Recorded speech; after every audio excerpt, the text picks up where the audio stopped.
तो चलिए हम लोग अभी एक कूलिंग सिस्टम की प्रॉब्लम ले रहे हैं पहले। तो क्वेश्चन है सिमुलेट एन mm/1/infinity m/1/infinity। ठीक है, ये हमें वो दे रखा है। तो n का मतलब क्या होता है? एक्सपोनेंशियल। तो पहली जो फिगर होती है वो किसको रिप्रेजेंट करती है? Arrival pattern. तो अराइवल पैटर्न जो है वो एक्सपोनेंशियल है। एक्सपोनेंशियल के लिए मुझे कोई भी ऑब्जर्वेशन चाहिए तो माइनस बीटा लॉग,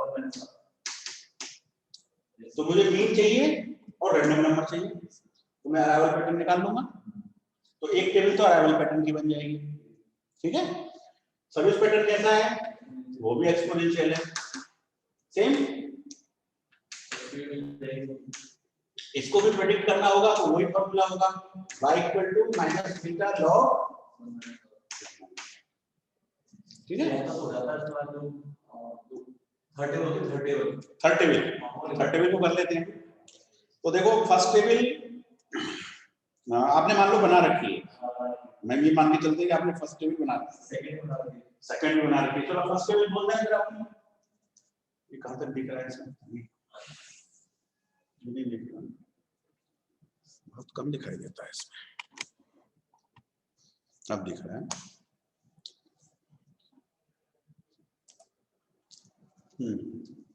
चलो फर्स्ट टेबल बोलना है, सीरियल नंबर होगा एक। तो फिर क्या है? 1 2 3 4 5 6 7 8 9 10 10 तक बोलो। IAT ये आपने कितना दे रखा है? हाँ तो बताओ अपनी वैल्यू बताओ। यस 2.8 यस 0.5 हाँ 27.663 हाँ 0.82 हाँ 6.47 हाँ 2.23 हाँ 11.46 यस 6.45 यस 8.0। करेक्ट, ये आपने इसी फॉर्मूले से निकाल लिया। ठीक है, बीटा आपको क्वेश्चन में दे रखा था और रैंडम नंबर आपको क्वेश्चन में दे रखी थी क्या?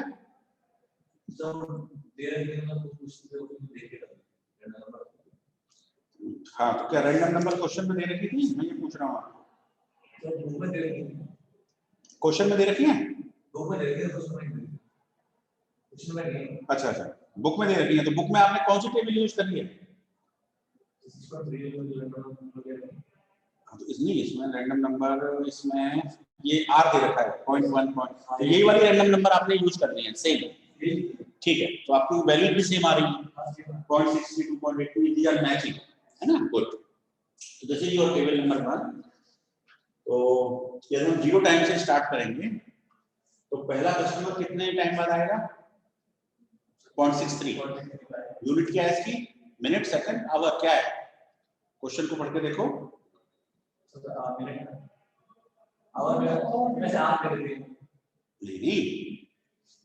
आपने बीटा कितना यूज किया है?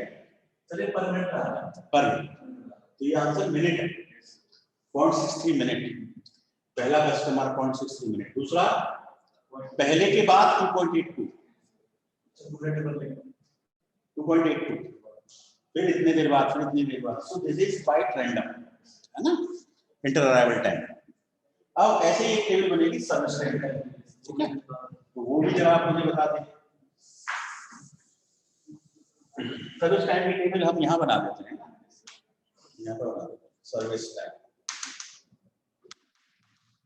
सीरियल नंबर आएगा और सर्विस टाइम आएगा 1 2 3 4 5 6 7 8 9 10। बोल दो वैल्यू 0.94 0.20 यस 4.67 4.67 कितना 0.10 okay 5.50 okay 0.46 okay 5.98 okay 1.55 2.4. This is our service pattern and this is also exponential and we have used same formula minus beta log 1 minus r. ठीक है, तो उसमें बीटा 6 है और उसमें बीटा 4 है। जो सर्विस टाइम का जो मीन है वो 4 है और उसका अराइवल का 6 है। ठीक है, तो ये तो आपने नाम कर रखा है। अब आते हैं टेबल नंबर 3 पर। Table 1 is complete, table 2 is complete. Now come to table 3। तो टेबल 3 की कॉलम्स क्या रखे गए है ना, टेबल 3 के कॉलम्स क्या रखे गए हैं। तो सबसे पहले हमको कहां से स्टार्ट करना है, 0 से स्टार्ट करना है। कहां से स्टार्ट करना है, 0 से स्टार्ट करना है। तो एक कॉलम तो हम रख लेते हैं IAT का, ठीक है। तो इस IAT का तो हमने यहाँ पे मान लो ले लिया, सबसे पहले हम ले लिया क्लॉक टाइम, ठीक है। उसके बाद IAT, तो क्लॉक टाइम हमारा 0 से शुरू होगा। कहां से शुरू होगा, 0 से स्टार्ट होगा, ठीक है। अब पहला कस्टमर का जो IAT है वो कितना है, 0.63। ये 0.63 पे आया है, इसका मतलब जो सर्विस वाला व्यक्ति है वो 0.63 मिनट के लिए आइडल है। सर्वर आइडल है कितनी देर के लिए, मिनट। तो वो हम आइडल में एंट्री कर देंगे। बाकी हमने IAT ले लिया। अब इसके बाद यहाँ पे हम ले लेते हैं कम्युलेटिव IAT, कम्युलेटिव IAT। तो नेक्स्ट लेवल या नेक्स्ट लेवल जो भी करना है। तो देखो पहला कस्टमर 0.63, कम्युलेटिव इसका 0.63 हो जाएगा, सेम हो जाएगा पहले का, ठीक है। अब इसके बाद हमें सर्विस के लिए क्या करते हैं, सर्विस बिगिन, सर्विस कितने बजे शुरू हुई और उसका सर्विस टाइम क्या था और सर्विस एंड कितने बजे, ये हमें 3 कॉलम लेने पड़ते हैं, ठीक है। तो देखो सर्विस कितने बजे शुरू होगी, वो तो आइडल बैठा था तो 0.63 पे शुरू हो जाएगी, ठीक है। अब सर्विस करने में समय कितना लगेगा, 0.94, ये हमने टेबल नंबर इससे ले लिया। तो अब सर 0.63 में 0.94 जोड़ दो, 1.57। इसका मतलब हमारा सर्वर 1.57 तक तो बिजी रहेगा और 1.57 के बाद खाली हो जाएगा, ठीक है। ये कहानी हुई। अब इसके बाद देखते हैं वेटिंग टाइम और फिर हम लेते हैं आइडल टाइम। तो इसमें बताओ क्या कस्टमर ने कोई वेट किया, no wait, so waiting time is 0। क्या सर्वर आइडल रहा, सर्वर आइडल रहा फॉर वाच टाइम 0.6। ये लाइन समझ आ गई, बस इसी तरह चलते जाएगा। अब देखो क्लॉक टाइम कितना है, अब ये इवेंट ओरिएंटेड प्रॉब्लम है, ठीक है। तो ग्राहक का आना, ग्राहक का ये इवेंट ओरिएंटेड होता है, तभी तो एक इवेंट हुई, किसी का आना एक इवेंट है। तो अब दूसरा कस्टमर कितने बजे आएगा, 2.82 उसका इंटर अराइवल टाइम है। तो कम्युलेटिव कितना हो जाएगा, 3.45। दूसरा 2.82 बाद आएगा तो 3:45 3:45 पे आएगा, 3.45 पे आएगा, ठीक है। पहला आया था 0.63 पर और ये दूसरा वाला आया 3.45 पर। अब 3.45 पे आते ही क्या इसकी सर्विस शुरू हो जाएगी, बताओ, वो तो खाली है, तो इसकी तो सर्विस शुरू हो जाएगी 3:45 पे। अब इसे टाइम कितना लगेगा, 0.2। अभी फ्री कितने बजे होगा, 3. बताओ क्या कस्टमर ने कोई वेट किया, नो। क्या सर्वर आइडल था, सर्वर आइडल था, कितनी देर के लिए,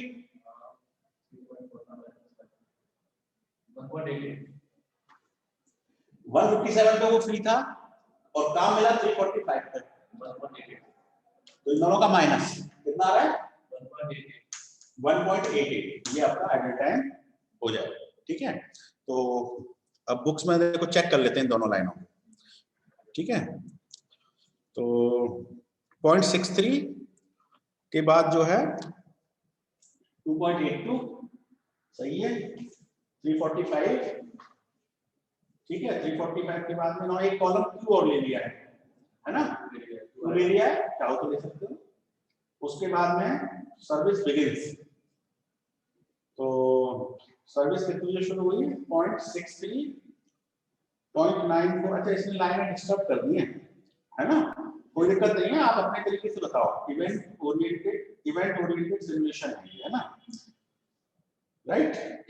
तो इसमें क्या हो रहा है, जैसे ये 157 पे फ्री हो गया, तो बीच में हम एक लाइन हमने क्या लिया 157 की ले ली। सर मैंने ऐसे क्या लिए थे, हाँ तो मेरे को यहाँ पे आया तो मैंने सही किया, उसके बाद 6 पे जब आया मुझे बड़ा बड़ा दिक्कत आई। आप देखो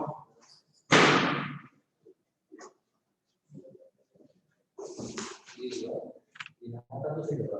हाँ इसका यहाँ पे सर्विस एंड 60 पॉइंट्स मतलब 06 पे ठीक है। तो यहाँ पे जब सर्विस यहाँ पे जब क्यू का आ रहा है जैसे हमारे क्यूमुलेटिव आ 38.9 41 तो बिजी था या 60 तो बिजी रहेगा। तो इसमें से इसको माइनस करो तो कस्टमर का वेटिंग टाइम है, ठीक है 21 आ गया।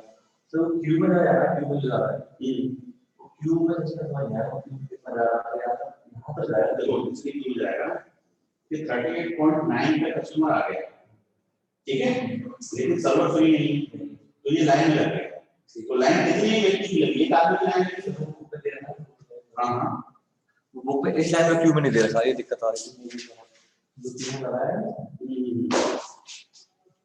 इधर है तो इसमें लगा है तो उसकी बात कर रहा है, ये बात नहीं कर रहा है। नहीं ये तो लाइन इसकी लाइन है आपके हिसाब से।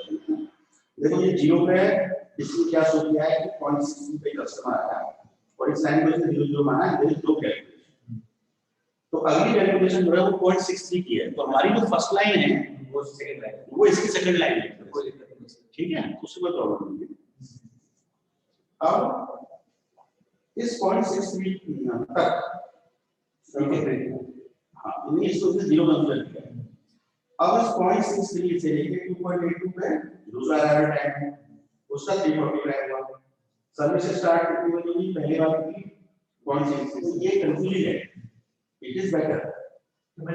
ये तो फर्स्ट से मतलब पीछे चल रहा है, आप क्या करते जाओ ज्यादा बढ़िया वही क्या है जैसे कि यहाँ पे आपका आ रहा है तो ये वाला हां ये आपने यहाँ पे क्यों बजा दिए इसी वाले में, तो तुम्हारा तो बिजी है। हां यार ये तो बंद दिखा बहुत देखा तो उसमें नहीं दिखा रहा, उसको छोड़ो ना, आप अपने लास्ट यूनिट चेक कर लेना, जो लास्ट यूनिट होंगे वो आपके सेम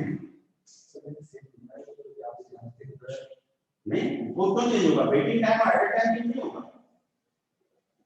जो टोटल वेटिंग टाइम आएगा 30 सेकंड का और जो टोटल एडिट टाइम आएगा वो चेंज नहीं होगा। तो वो चेंज तो होगा ना, इसने जो वेटिंग टाइम दिया है इस वेटिंग टाइम 1 to 2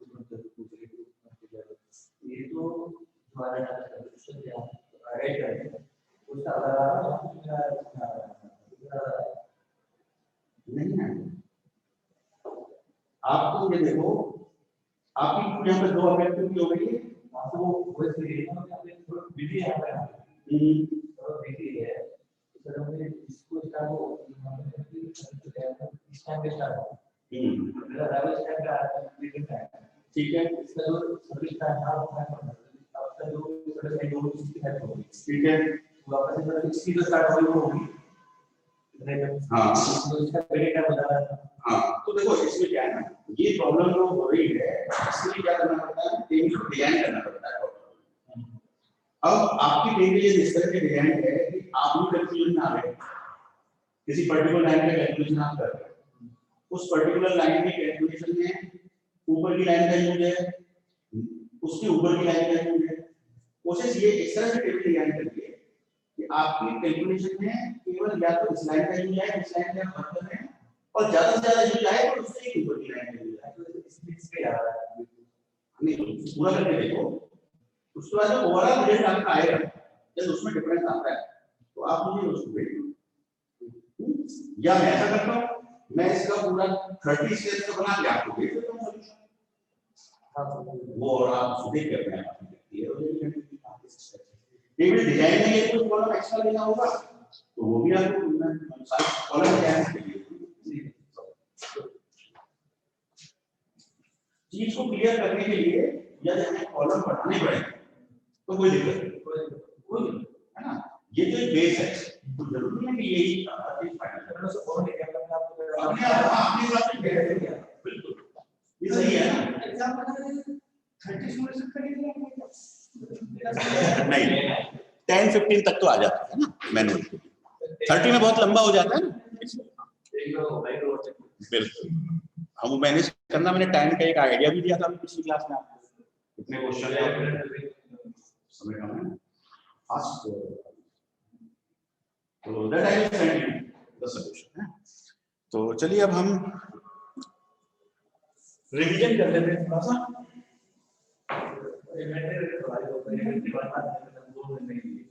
इन्वेंटरी ना,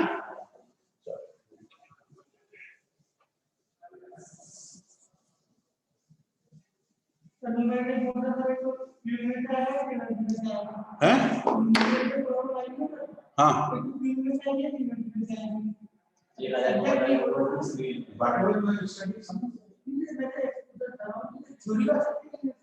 हाँ लास्ट क्लास में बताया था, रेशियो में बताया था है ना, 30 70 या 40 60 इस तरह से रेशियो रहेगा, थोड़ी कम होगी 30% या 40% ज्यादा होगी, मैं एडजस्ट कर लूंगा, ठीक है।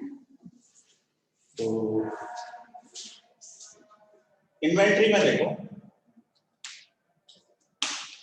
इन्वेंटरी में बेसिकली क्या होता है, एक तो हमारे पास डिमांड पैटर्न होता है, ठीक है, डिमांड पैटर्न, और एक होता है हमारे पास लीड टाइम का पैटर्न।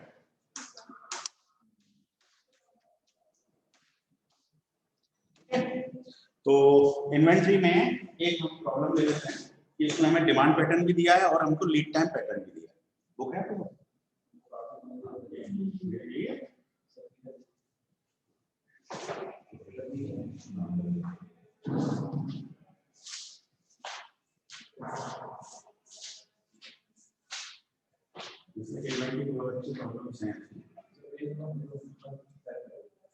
अब वन पर फैक्टरी तो हमने जाते हैं,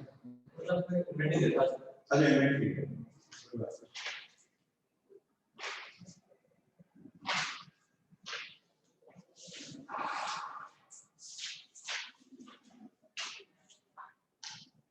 देखो, सिमुलेशन ऑफ इन्वेंटरी प्रॉब्लम यहाँ भी दिया हुआ है, पेज नंबर 268 पे है ना, इन्वेंटरी का काफी डिटेल में है।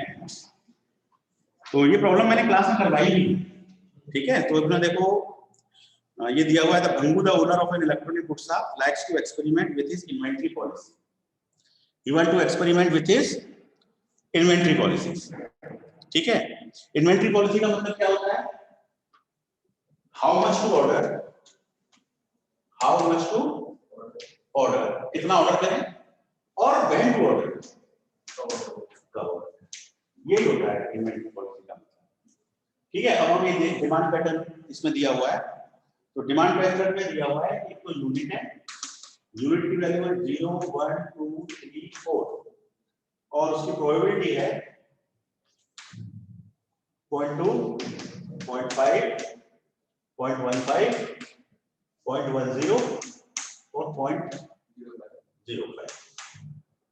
ठीक है।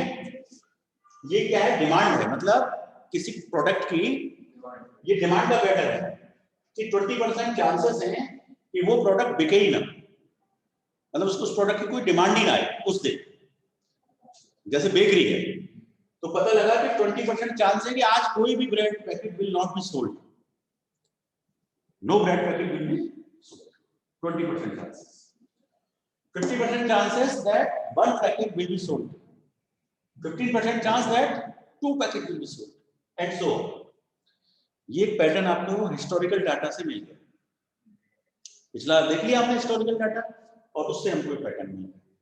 अब हमने लीड टाइम देखा कि आप किसी चीज का ऑर्डर करोगे तो उसको आने में समय लगेगा, तो कितना समय लगता है, तो उसमें दे रखा है वीक्स, है ना, दे रखा है वीक्स और फिर दे रखा है प्रोबेबिलिटी, तो वीक दे रखी है 1 week 2 week 3 week 4 week 5 week, probability दे रखी है 0.10 0.25 0.50 0.10 and 0.05, this is the pattern given. इसका मतलब है कि यदि आपने 10% चांस है कि जो भी आपने ऑर्डर किया है वो एक हफ्ते में आ जाएगा, whatever you have ordered will be received in 1 week, there are 10% chances, इस बात के 10% चांसेस, 2 वीक में आएगा इस बात के 25% chances, and so on. So this is the time pattern, this is the demand pattern. अब जो भी ओनर है, मान लीजिए Kaushal Yadav is the owner of that industry या जो भी प्रोडक्ट की बात चल रही है, यू आर द ओनर। अब आपको ये पता करना है कि मैं कितना ऑर्डर करूं, 4 पैकेट का करूं, 2 पैकेट का करूं, 1 पैकेट का करूं, क्या करूं। हिस्टोरिकल डाटा ये कह रहा है कि डिमांड 4 से ज्यादा नहीं होती और डिमांड 0 मिनिमम 0 होती है। तो आपकी रेंज गिवन है कि 0 से 4 के बीच ही ऑर्डर करना है। तो आप कितना ऑर्डर करें जिससे आपकी प्रॉफिट मैक्सिमम हो जाए। ये इन्वेंटरी प्रॉब्लम यही होती है, how much to order, when to order, to maximise the profit, to minimise the total cost. ठीक है, अब कॉस्ट क्या क्या आती है इसमें, आप ऑर्डर कर रहे हैं, ऑर्डरिंग कॉस्ट आती है, आप हैंडल करते हैं तो कैरिंग कॉस्ट भी आती है। ठीक है, तो उन सबको हमें क्या करना पड़ता है, ऑप्टिमाइज करना पड़ता है। तो अब हम क्या करेंगे, हम इस पूरे सिस्टम को ऑप्टिमाइज करने के लिए अभी पहले क्वेश्चन पढ़ लें कि क्वेश्चन में वो क्या चाह रहा है। क्वेश्चन में वो ये चाह रहा है कि mister Kaushal Yadav wants to optimise the inventory policy, wants to optimise the inventory policy. अब आगे देखो क्या दिया है, he wants to examine the order quantities ranging from 4 to 10। ठीक है, 4 से 10 के बीच कौन सी वैल्यू ऐसी है जो मुझे ऑप्टिमाइज करे। देखो मैं एक एक ब्रेड करके मंगाऊंगा 4 बार में, तो 4 बार ऑर्डर कॉस्ट देनी पड़ेगी, और चारों पैकेट को एक ही बार में मंगा लूंगा तो ऑर्डर कॉस्ट कम हो जाएगी इस सेंस में। ठीक है, यदि एक एक करके मंगाऊंगा तो होल्डिंग कॉस्ट कम आएगी, और 4 एक साथ स्टॉक में भर दूंगा दोनों का अपोजिट नेचर है, तो फिर है ये ऑप्टिमाइजेशन। ठीक है, तो अब आपको ये देखना है कि 4 से 10 के बीच में अपने बजट के अकॉर्डिंग 4 से 10 के बीच में मुझे ये तय करना है कि which is best for me. 4 5 6 7 8 9 10 कितने ऑप्शन है सागर, 7 ऑप्शन है। तो इस 7 में से मेरे को ये फाइंड करना है कि which option is best, out of these 7 options which option is best। Similarly ये तो हो गया ऑर्डर क्वांटिटी, ये क्या चीज है, ऑर्डर क्वांटिटी, कितना क्वांटिटी में ऑर्डर करूं, how much to order, this is the order quantity. And when to order, कब ऑर्डर करूं। ठीक है, तो उसमें ये लिखा हुआ है इसमें, he was the order quantity ranging from and reorder points 3 to 6।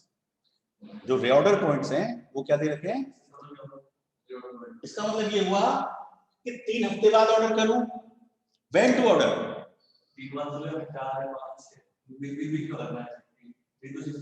समय आपका, आप पूरे महीने के लिए ऐसे चल रहे हैं। आज आपने कोई दुकान खोली, 3 हफ्ते गुजर गए, आपने ऑर्डर किया, ठीक है, फिर 3 हफ्ते गुजर गए, फिर आपने ऑर्डर किया, तो this is the order time, है ना, व्हेन टू ऑर्डर, कितने दिनों बाद ऑर्डर करना है, अब 2 वीक बाद ऑर्डर करना है, 3 वीक बाद ऑर्डर करना है, 5 वीक बाद ऑर्डर करना है, that is the order time, when to order. ठीक है, तो उसके लिए यहाँ पे ऑप्शन दे रखा है कि 3 to 6, क्या दे रखा है, 3 to 6, ये ऑर्डर टाइम के लिए है, ऑर्डर टाइम, और ये काय के लिए है, ऑर्डर क्वांटिटी के लिए। तो क्वांटिटी के लिए तो 7 ऑप्शन है, टाइम के लिए कितने ऑप्शन है सागर, 4, तो 7 ऑप्शन 4 ऑप्शन, तो टोटल कितने ऑप्शन हो गए, अरे 11 कैसे हो गए, वैसे ही 11 कैसे हो जाएंगे, अरे 7 तो रहेंगे। देखो अभी ध्यान से देखना, 7 ऑप्शन तो मेरे पास उसके हैं, काय के हैं, 4 5 6 7 8 9 10 11, 10 तक है ना, ये 7 ऑप्शंस हैं। अब इस 4 के लिए मेरी ऑर्डर टाइम जो है वो 4 3 4 4 4 5 4 6, भाई मेरा 4 packet I am ordering for 3 weeks, after 3 weeks I am ordering 4, after 4 ordering 4, after 5 कितने कॉम्बिनेशन बन रहे हैं? बहुत सारे ऑप्शन, बहुत सारे कॉम्बिनेशन बन रहे हैं। तो इन्वेंटरी पॉलिसी को डिसाइड करना कोई छोटी मोटी बात नहीं है। आपके पास कितने ऑप्शंस बन रहे हैं? 27 7 चौका 28 ऑप्शन बन रहे हैं। 28 ऑप्शन बन रहे हैं, 28 नॉट 11 नॉट 7। अब 28 में से कौन सा ऑप्शन बेस्ट, वो आप बता दें। That is the inventory, that is the final inventory. ठीक है, तो क्या कोई रूल है इसका, मैथमेटिकल रूल है कैसे फाइंड करें? There is no mathematical rule, then ultimate rule is simulation. The ultimate rule is, तो इन ऑप्शंस के लिए कंप्यूटर सिमुलेशन कर लो, सारे ऑप्शंस के रिजल्ट्स ले लो, अपने इन्वेंटरी सिस्टम का मॉडल बनाओ, उस मॉडल को रन करो 3-4 महीने के लिए। पहले ऑप्शन पे रन करो, दूसरे ऑप्शन पे रन करो, तीसरे ऑप्शन पे रन करो, सबका रिजल्ट देखो, पता लग जाएगा कौन सा है। Only the tool simulation. ठीक है, तो ये काम कहां का है? कंप्यूटर सिमुलेशन का काम। बट जब तक मैनुअली नहीं करेंगे, लॉजिक नहीं क्लियर होगा। लॉजिक क्लियर होने के बाद ही कंप्यूटर सिमुलेशन प्रोग्राम बन सकता है। तो इस मेथोडोलॉजी को समझना है। हर एक में तो 4 ऑप्शन आ गए, 3 4 5 6, 3 4 5 6, 3 4 5 6, 3 4 5 6, एक है। तो अब इस मेथोडोलॉजी को समझने के लिए कोई एक चीज डिसाइड करना है। मान लो मैंने इसका 5 ऑप्शन ले लिया, इसका 3 ऑप्शन ले लिया, तो 5 और 3 के लिए मैं सिमुलेशन करके दिखा देता हूं किसी एक ऑप्शन के लिए। Similar logic can be applied for the other options. Similar logic can be applied for the other option. तो अब इसमें हम 5 और 3 के लिए अप्लाई करेंगे, है ना? तो देखो इसमें यही लिखा है आगे, in this inventory problem a large number of combination of the order quantities and the reorder points will have to be experimented. There are 7 labels for the quantity and 4 labels for the point. So total option are 7 4 या 28. ठीक है, तो starting with one combination, एक combination से start करना है, और वो कॉम्बिनेशन इन्होंने क्या तय कर लिया है अपना, इसमें दिया होगा नीचे देखो, इट इज गिवन।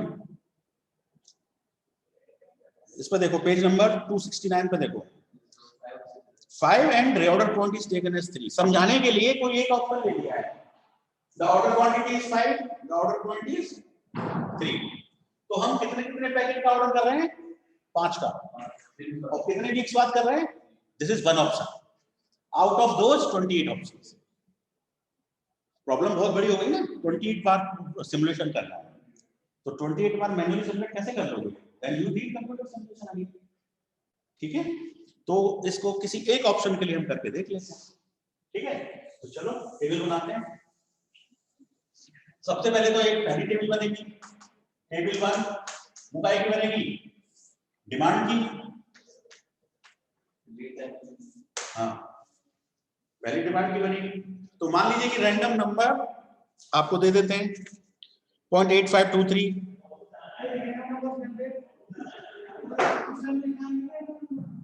हाँ, रैंडम नंबर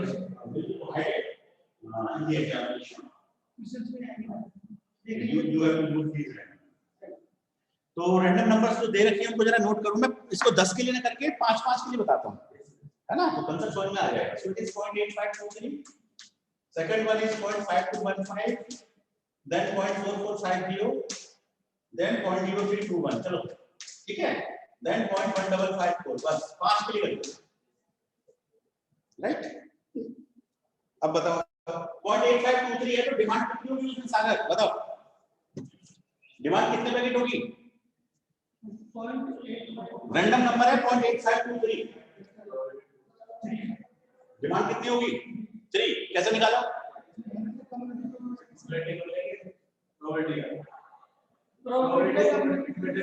तो आप सबसे पहले रैंडम नंबर असाइन कर दो, तो you make the table first, है ना? टेबल कैसे बनेगी बताओ? इसकी टेबल ऐसे बनेगी, सबसे पहले आप बनाओगे डिमांड।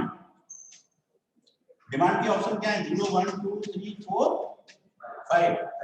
इनकी प्रोबेबिलिटी क्या है? 0.2 0.5 0.15 0.10 0.05। ये प्रोबेबिलिटी, कम्युलेटिव प्रोबेबिलिटी 0.2 0.7 0.85 0.95 और 1। फिर एक लास्ट कॉलम आएगा assignment of, very good, random number. तो अब बताओ आपको कौन सी रैंडम नंबर पे काम करना है, 1 डिजिट, 2 डिजिट, 3 डिजिट, 4 डिजिट, किस पे काम करोगे? आपको 4 डिजिट दे रखी है और कंटीन्यूअस पैटर्न है पूरा, 4 डिजिट नंबर्स हैं, ठीक है।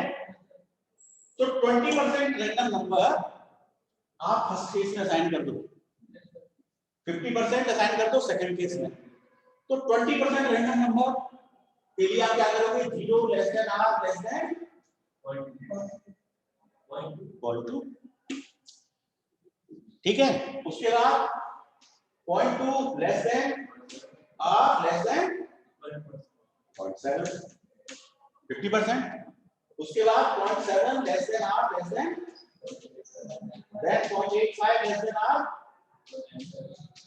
Very good, then 0.95 less than R less than, हो गया। अब आपकी पहली रैंडम नंबर कितनी है, कौन सी रेंज में आएगी, 0.8523, कौन सी रेंज में आएगी, बोलो सागर। तो फिर डिमांड कितनी हुई, आप तो 3 बता रहे थे,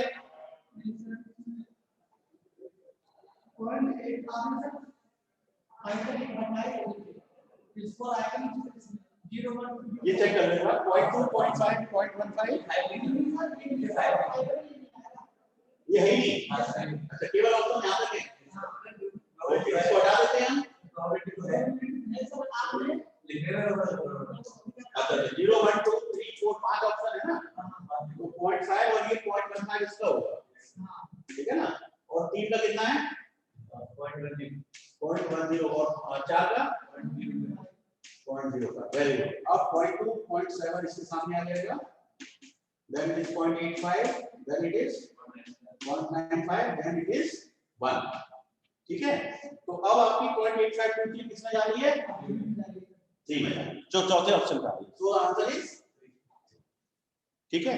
similarly you can predict here, समझ में आ गई, पहली टेबल ऐसे बन जाती है। तो जब आपके पास डिमांड का डाटा है, ठीक है, तो वो जरा बता दो कितना कितना है, जल्दी से बोल दो कितना आता है,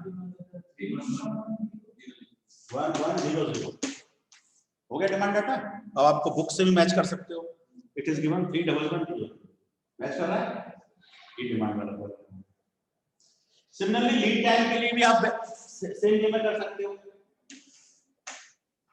इसको प्रेडिक्ट कर सकते हो 5 दिन के लिए, 5 लीड टाइम कितने आएंगे,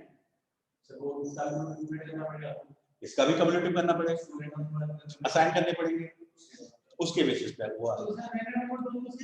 अच्छा बताओ, मान लो डिमांड मुझे 30 डेज के लिए प्रेडिक्ट वो करनी है, मान लो मुझे डिमांड 30 डेज के लिए वो करनी है प्रेडिक्ट, तो मुझे कितनी रैंडम नंबर चाहिए और कितनी मुझे लीड टाइम के लिए कितनी चाहिए, नहीं, लीड टाइम की रैंडम नंबर जब चाहिए जब आपको ऑर्डर कर दो, आप हर दिन तो ऑर्डर नहीं करना, 4 वीक बाद, 3 वीक बाद, तो आपको लगभग कितनी रैंडम नंबर चाहिए, कम में काम चल जाए, तो उसके लिए कम रैंडम नंबर पे लिख पाना है, ठीक है। इसलिए आप इस टेबल में देखेंगे कि लीड टाइम की जो रैंडम नंबर है 1, 2, 3, 4, 5, 6, केवल 6 रैंडम नंबर में पूरा 30 दिन हो गया,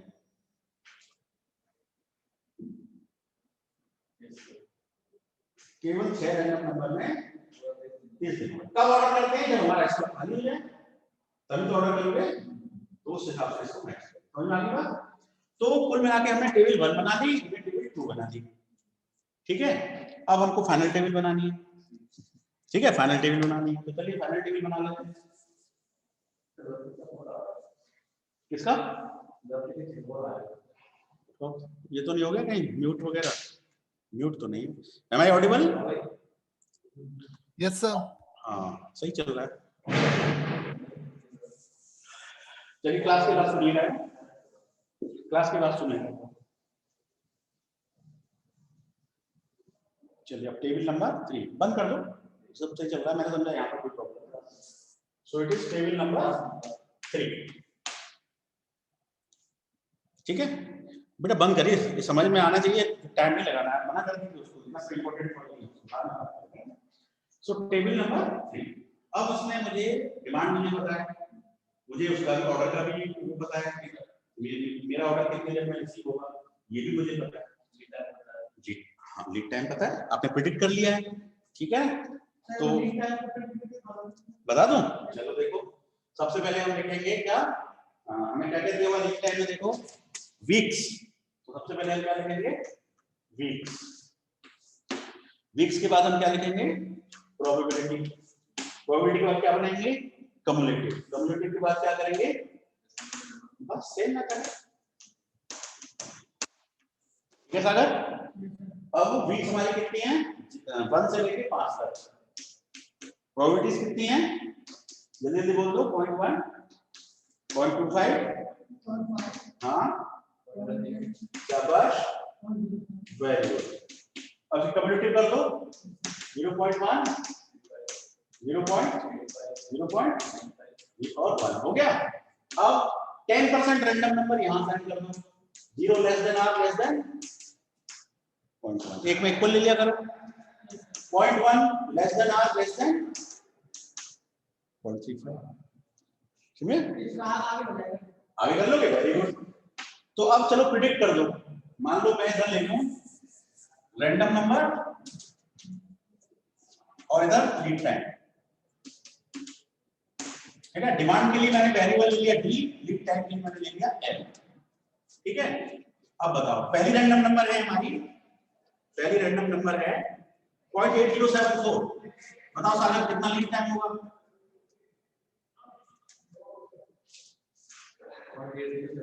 हाँ 3 वीक्स। तो पहला लीड टाइम कितना होगा, ठीक है। दूसरा 0.6753, लीड टाइम कितना होगा, 0.6 का भी 3 वीक्स ही आएगा, है, वेरी गुड। उसके बाद जो है 0.7179, हाँ ये भी 3 आएगा। उसके बाद 0.9745, 0.0163, 63, इसका कितना आएगा,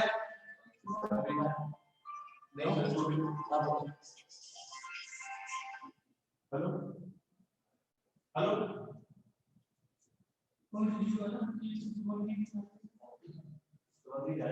मंडी का आएगा, ठीक है। उसके बाद एक और है 0.9745, कितना आएगा, हो गई बेटे, आगे तो ले लेना, पैटर्न तो समझ में आ गया आपको, ये दोनों टेबल क्लियर है। अब लास्ट टेबल पर काम कर लेते हैं, ठीक है। चलिए लास्ट टेबल,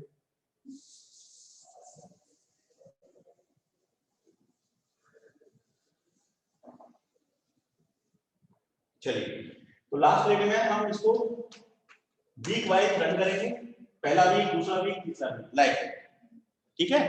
पहले वीक में कोई चीज अगर ऑर्डर होगी तो वो वीक 4 में रिसीव होगी। यदि वीक नंबर 10 में कोई चीज ऑर्डर होगी, ठीक है, तो वो कौन से वीक में रिसीव होगी, जो भी उसका ये पैटर्न होगा। यदि 3 आया तो 3 वीक बाद, 1 आया तो 1 वीक बाद कोई चीज ऑर्डर होगी।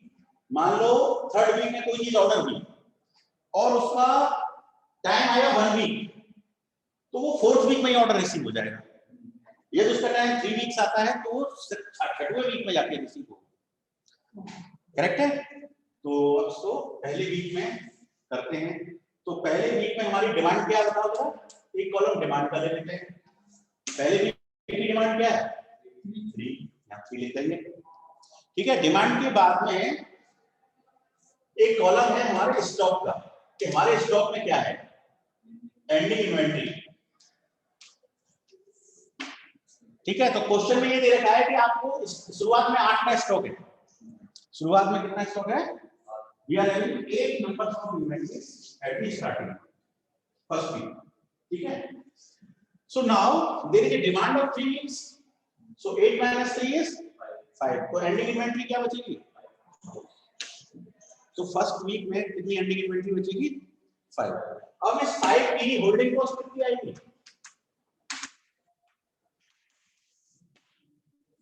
कुछ दे रखा होगा, हाँ, तो 5 कितनी हुई, 25, समझ में आ गई बात। उसके बाद बताओ, एक कॉलम ले लेते हैं लीड टाइम, आपके स्टॉक में कितनी वैल्यू है, 5, तो क्या आप ऑर्डर करना चाहोगे? ये डिसीजन लेने पड़ते हैं। यदि स्टॉक बिल्कुल लास्ट हो रहा है तो कई बार आदमी जीरो नहीं होता, जीरो से थोड़ा सा कम होने वाला है तो थोड़ा पहले से वो ऑर्डर शुरू कर, ठीक है, वो भी कंडीशन होती है। तो उस कंडीशन के बारे में क्वेश्चन देखो क्या कुछ देना है कि हमें कब ऑर्डर करना है।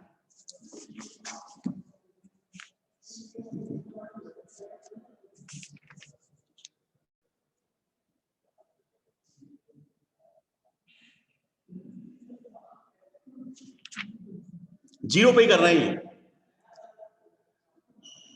या कुछ लिखा होगा लेस देन? हाँ नहीं लिखा होगा, देखो पूरा पढ़ लीजिए ध्यान से।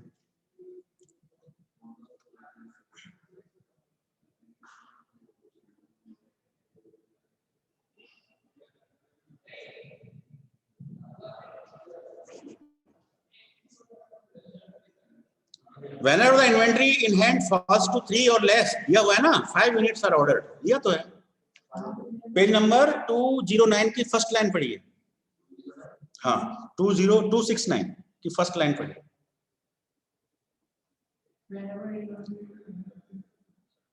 falls to 3, अभी falls to कितना आया? 5, falls to 5 और ये कह रहा है falls to 3, तब आप ऑर्डर करेंगे। तो क्या ऑर्डर करेंगे, यस और नो? नो। तो अभी हमें कोई लीड टाइम की जरूरत नहीं है, there is no order. Now come to second week, what is the demand for the second week? 1। आपकी एंडिंग इन्वेंटरी कितनी है? 5 और आपको डिमांड है 1, 5 में से 1 चला गया, बचा कितना? 4। 4 की कॉस्ट क्या आई? 20। और क्या ऑर्डर करेंगे? नहीं करेंगे क्योंकि अभी आपकी इन्वेंटरी 4 है। यस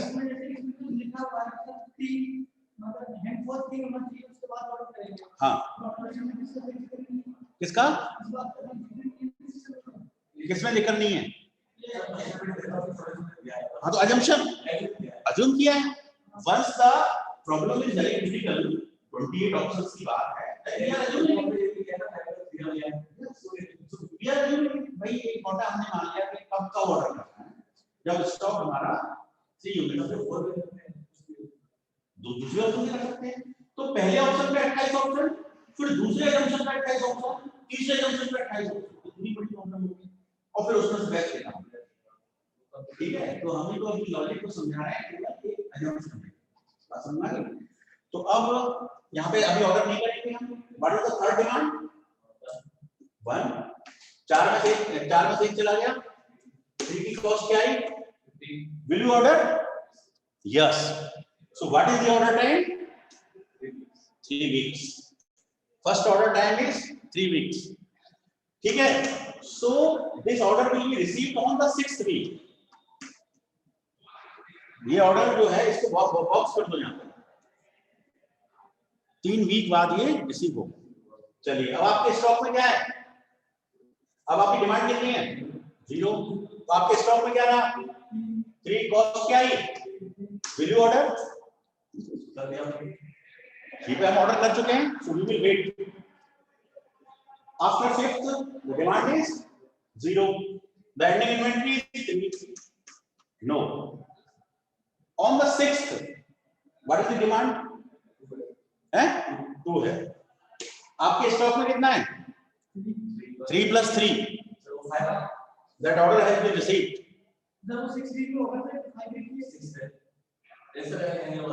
यही होगा ना, ऑर्डर रिसीव हो गया, तो you are having 3 + 3 means 6, 6 - 2 is 4। ठीक है, इस तरह से ये टेबल चली जाएगी। ठीक है, बस हाँ,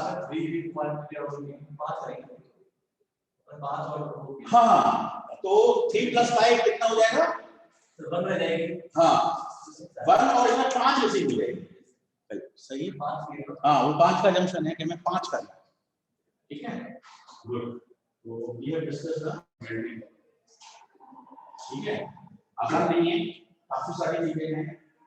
एक तरफ तो लीड टाइम रैंडम है, एक तरफ आपका डिमांड रैंडम है और उसके बाद भी ढेर सारे ऑप्शन हैं। ढेर सारे ऑप्शन होंगे फिर assumption based की।